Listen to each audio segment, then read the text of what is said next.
Nën kampioni vjeshtor klubi i futbollit Struga Trimlum.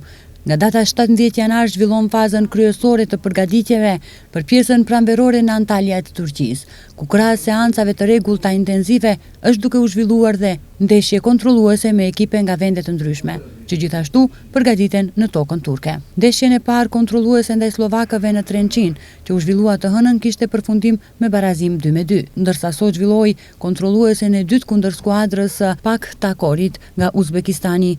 Pas 90 minutave lojë, ndeshja ka përfunduar me barazim 1-1. Autori golit për struganët ishte Maudo Jarume Lamine, trajneri Blendi Shkëmbi, dhe në këtë ndeshje në lojë ka inkuadruar pothuajse të gjithë futbollistët që ka në disponim. Ndeshja e tretë kontrolluese do të zhvillohet më 26 janar, ndërsa kundërshtari do të jetë skuadra e Rubin Kazan. Ndeshja e fundit kontrolluese do të zhvillohet më 30 janar kundër ekipit Soçi, ndërsa në një shkurt ekspedita strugane kthehet në vend ku do të vazhdon fazën e fundit të përgatitjeve deri më 10 shkurt, kur dhe starton pjesa e dytë e kampionatit. Në javën e 17 të kampionatit, Struga Trimlum është mysafire e Shkëndijës së Tetovës.